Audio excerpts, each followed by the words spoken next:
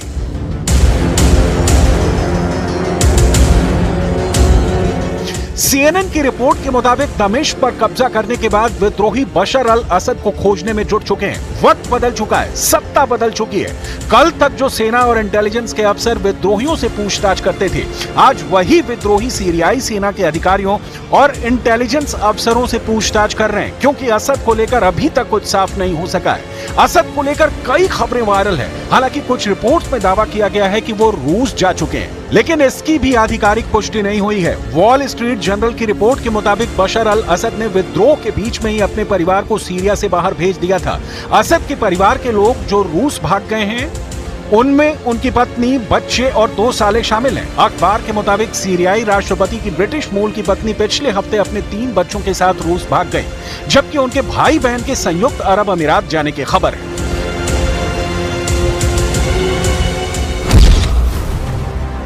Jolani के गुलाम बने सीरियाई PM जलाली।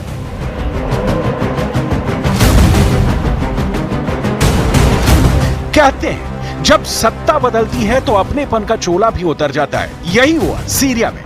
असद के बारे में अभी तक कुछ साफ नहीं है। सीरिया के पीएम ने सबसे पहले असद के बारे में कहा कि उनकी असद से आखिरी बातचीत शनिवार को हुई। इसके बाद वो कहां हैं उन्हें नहीं मालूम। इसके बाद पीएम मोहम्मद गाजी अल जलाली ने अपनी स्थिति साफ करते हुए कहा कि वो कहीं भी नहीं जा रहे हैं, वो अपने घर पर मौजूद हैं।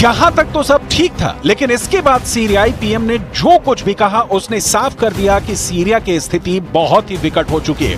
कभी असद के वफादार सिपहसालारों में रहे सीरिया के पीएम जलाली ने कमांडर जुलानी के विद्रोहियों का साथ देने का ऐलान कर दिया है।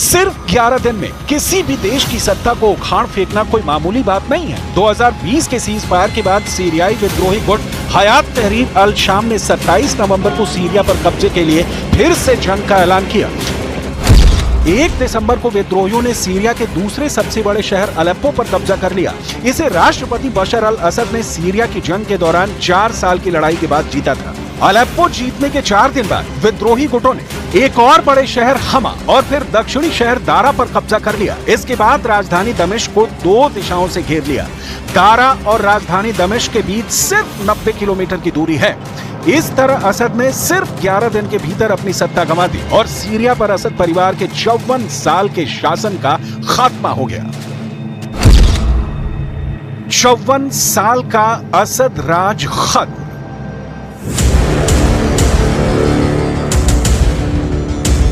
असद के सत्ता से हटने के साथ ही सीरिया में करीब 54 साल लंबे असद परिवार के शासन का अंत हो गया।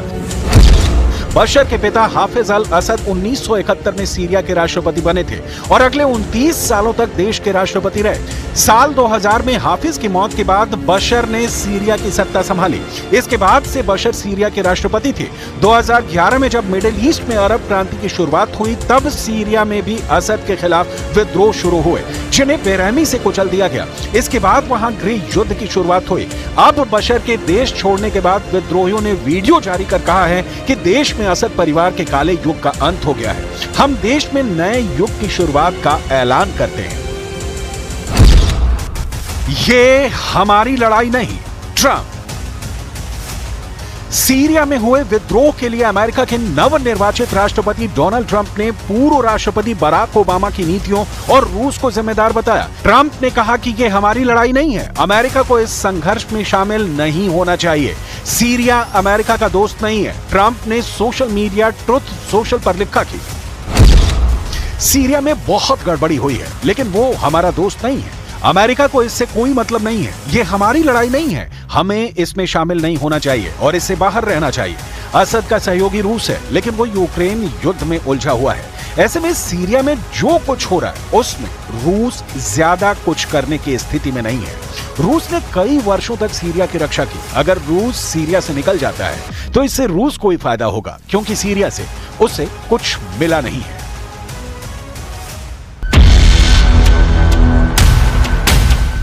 अब जान लीजिए कि आखिर इस विद्रोह का दुनिया पर क्या असर होगा। एक्सपर्ट्स के मुताबिक यह पश्चिम एशिया में वर्चस्व की लड़ाई है।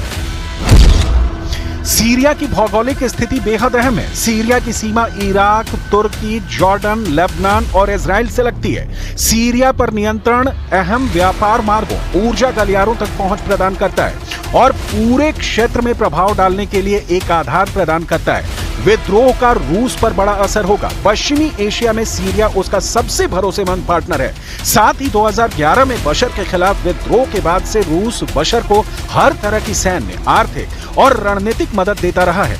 इस वजह से रूस चाहता है कि बशर सत्ता में बने रहें, जबकि विद्रोहियों को अमेरिकी समर्थन प्राप्त है। ऐसे में बशर की सत्ता जाना रूस का बड़ा नुकसान होगा। आने वाले दिनों में कच्चे तेल के दामों में उछाल देखने को मिल सकता है। इससे भारत पर भी असर पड़ेगा। वहीं हाल में पावर और सोलर प्लांट प्रोजेक्ट पर दोनों मुल्क साथ काम कर रहे हैं। भारत ने 2022 में इसके लिए 28 करोड़ डॉलर की सीरिया को मदद की थी। साफ है, इस विद्रोह का असर रूस और ईरान पर ही नहीं बल्कि दुनिया के कई हिस्सों पर पड़ने वाला है।